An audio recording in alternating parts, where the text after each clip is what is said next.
merchants that accept MasterCard.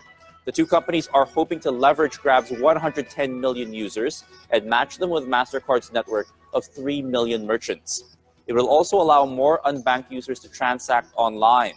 Grab and MasterCard hope to launch this card in the first half of 2019, starting in Singapore and then here in the Philippines. A recurring theme for the Philippine economy is the importance of MSMEs juxtaposed with the lack of access to finance. Well, here to discuss with us what they are trying to do to bridge that gap, we have with us live in studio Dino Velasco, Vice President of Union Bank and the lead proponent of Union Bank Global Linker. Welcome, Dino. Morning. I'm just gonna jump right into Global Linker. So Yes. as I understood, it's a digital platform to expand the entrepreneurship network of MSMEs. Can you give us a bit of insight on how this differs from other, let's say, incubators out there? Yeah, for Union Bank Global Linker, our intent is to make this a one-stop hub for SMEs. So this is where MSMEs can actually avail of business tools and business solutions.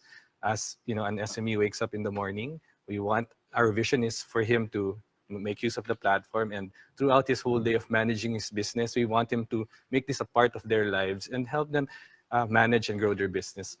Eventually, yes. Okay, so what are you trying to do here? Are you trying to link the business owners to other kinds of technology, or are you linking them to the offerings that Union Bank offers? Yeah, so partnerships is very important to us. So what we do is we partner with business solutions providers, especially fintechs. Okay. So funding is very important for an SME to, if they want capital, to help them grow and enhance their business. So what we do, the past couple of months, we've been partnering with fintechs, those who can offer loans to SMEs, and that's what we're focusing on right now. That's very interesting that you're saying that, because these are, in a way, your competitors, right? I mean, they're also offering loans. How does that tie in with your core business? We don't see them as competitors. So we know that for the lives of SMEs right now, we study their journey as offering their business, and we see that there are stages, right, in the life of their business where they would actually need funding for to manage their business, and as they upgrade their business, we feel that there would come a point where they would need loans from financial institutions like Union Bank. So we don't see these fintechs as competitors, but partners, in the journey of an SME as they manage and grow their business. Very interesting point there. Now, these MSMEs, I mean, they're 99.7% of the economy are MSMEs. Can you nuance a little bit what your target is here? I think you already mentioned that they're not the ones that need seed funding, but maybe the ones already existing? Yeah, so we're targeting entrepreneurs, small business owners, companies with at least maybe 5 to 50 employees. Okay, so right? So they're the primary target okay. market, and the solutions that you'll see inside the platform are really catered to this primary target market of ours. Are these people already digitally savvy or ready for this kind of technology? Yes, we feel so, because a lot of businesses right now really take into consideration, the advantage of being digital. And if you look at our advertising and the marketing plan that we have right now, we do a lot of social media and digital marketing as of the moment. You launched in March. How has it been going so far? How many clients have you had, and what's your target for the rest of the year? It's doing great. We launched in March, and in just a few months, we now have about 30,000 users, right? And it's still growing. And are these 30,000 previous customers of Union Bank? How have you actually found these 30,000 MSMEs? It's a mix of existing customers of Union Bank, and of course, because we're doing a lot of social media marketing, we're also attracting, SMEs from all over the country.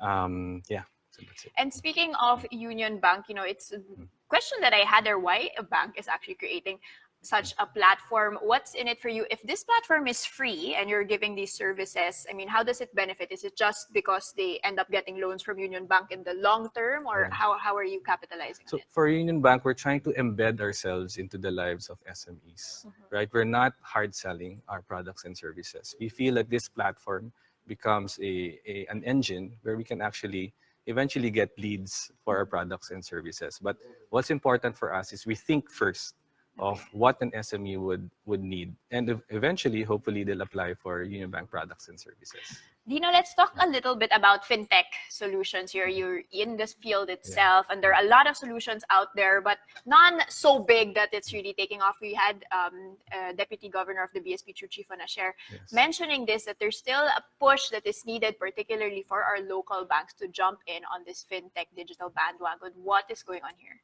Yeah, so that's why we're collaborating with fintechs. What's important to us here is we are able to answer the needs of SMEs, and right now their number one need would be on funding. Okay. Right. That's why we're making available different kinds of loans that they can avail of inside the platform. In addition to that is when, if, for example, an SME becomes a Union Bank customer, right? We have other online tools that they can make use of so that they can manage their funds better. So, for example, if you're an existing customer of Union Bank, you can actually make use of our Union Bank online app, where, again, you spoke to the BSP. Correct. Very important right now is their drive to push for what we call the PesoNet and InstaPay, which is part of this whole NRPS strategy of the BSP here in the country. And PesoNet and InstaPay are already available in our online banking, our online channels for Union Bank. And it makes it really very easy for an SME to transfer funds from his Union Bank account to a third party or another bank in the Philippines at very low cost. Actually, PesoNet, if you use Union Bank's PesoNet service using our mobile banking app, we won't charge you for anything for that. For InstaPay, we charge about 10 pesos for every transaction made from Union Bank to another account in the Philippines. What's the bottleneck keeping other institutions from following suit and doing the same thing you guys are doing? For me, it's really about drive. It's really about dedication to develop these tools right into the platforms that you have. For Union Bank, we're very much dedicated into developing these digital tools for our customers, in line, of course, with the government strategy of pushing for this whole NRPS in the country.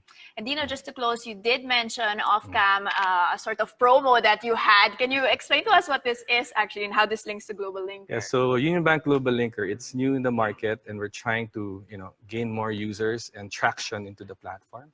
So this month, we just launched a promo where we are flying in 25 of our users to Singapore to join an event that's called Trade Connect that we organized, and it's going to happen in Singapore on mid-November. So all you have to do is sign up into the platform, visit the site. It's www.unionbank.globallinker.com. We have mobile apps available. You can download it in Google Play and at the iStore, and simply sign up, register to the promo, and get a chance to win the trip to Singapore in November. Well, free trip to Singapore plus some mentoring from Union Bank's Global Linker. Thank you so much, lead proponent Dino Velasco. Thank you, Danny. After the break, a bad omen for e-commerce as Amazon tones down its expectations for the holiday quarter. And we'll dive back into the trading action as markets simmer. Bloomberg TV Philippines returns.